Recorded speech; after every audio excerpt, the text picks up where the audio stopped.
Hey everybody, did a couple of videos on what to expect in the first 30 days. So hopefully by the time you watch this video, you are up and running and off to the races and you've made appointments and you've closed appointments and you are ready to go. So a couple things I want to mention. Keep an eye on the comp guide because people tend to come in here and they think that just because they're at 100% compensation, that it's 100% compensation across the board with all of the different insurance carriers and products. Unfortunately, that's not the way it is, and there's nothing we can do about it. It's just the way that the insurance companies pay. So if you come in at 100% comp, then most of the term products are going to pay you at 100% comp, but there are going to be some variations there. So it's really important to look at the comp guide. So when you do sell a product, you're not upset that you didn't get your 100% commission because maybe it was only 80%, or if it was a final expense product, maybe it was 60%. So once again, your responsibility to take a look at the comp guide to make sure you know exactly what your commissions are going to be. Secondly, at this point, you want to be contacting the insurance companies to learn product. That's the fun part because you're starting to get to know the products a little bit. So now when you contact the insurance companies, you can retain most of that information. Where in the beginning, you're still so new, you don't really understand the products at all. You haven't sold or talked about them. So when you call the insurance companies to get the information, it's probably not going to register and you're not going to digest it. So now is a good time that you've dialed and made some appointments and talked to a few clients for you to really dive in and start to know some product knowledge. Don't waste your entire day on that, but definitely take an hour a day and make some calls to the insurance companies. They have a sales team and they're dedicated to working with us and helping us. So you can just ask them to talk to you about the certain products that we offer. We only offer non-medical products. So what does that mean? That means that there is no underwriting. There's no nurse that's going to go to the client's home and do blood and urine. The only way the insurance companies know what these clients qualify for is by looking at a couple of different things, one being a medical information bureau report, an MIB. On that MIB, it's going to show the past 10 years of the client's medical history. So it's going to be doctor's appointments, any surgeries, hospitalizations, medications that they've been on. And that's pretty much how the insurance companies can determine what the client is eligible for. I typically will tell the client that because I don't want them hiding any information from me. Some people think that because this is non-medical, that they don't have to tell us that they had a heart attack last year and that they're just going to get insurance, but it doesn't work that way. And I will tell the client that because sometimes you're going to get people that are hiding information.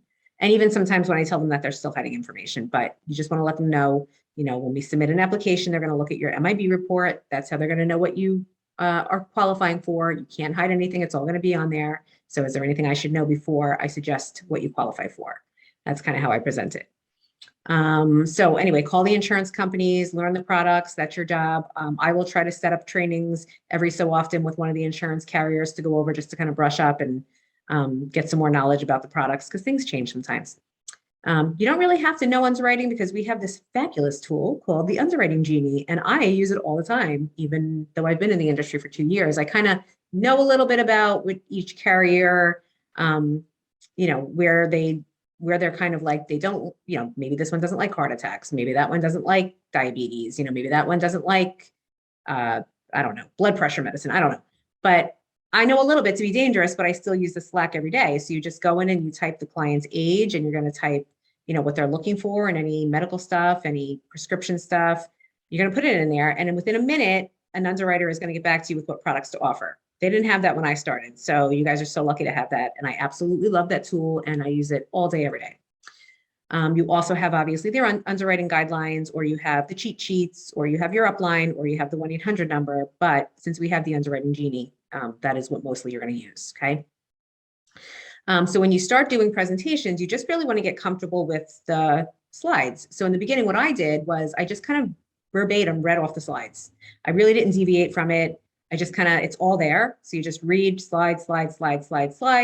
And then when you get to the financial analysis, you can really use the financial inventory sheet so you know what questions to ask. But once you do it enough times, you're going to memorize it. It's going to be like riding a bike. I mean, it just comes so naturally. But the questions you're going to ask are all on the financial inventory sheet. I might ask some additional ones, and you can watch my videos so you can kind of get a better idea of what I ask. But you're going to ask them if they're working, not working, retired, disabled. You're going to ask them what their monthly income is. That's very important.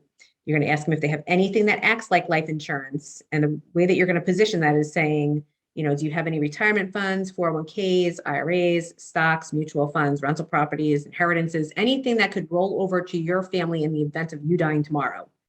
We're asking that question. Yes, we want to know what can roll over to the family, but we're also asking it to see if this would be a good annuity fit.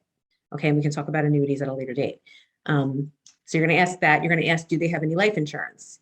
Do they have any life insurance outside of work? Because we don't count work life insurance as real life insurance. And we could talk a little bit more about that, obviously, at a later date also.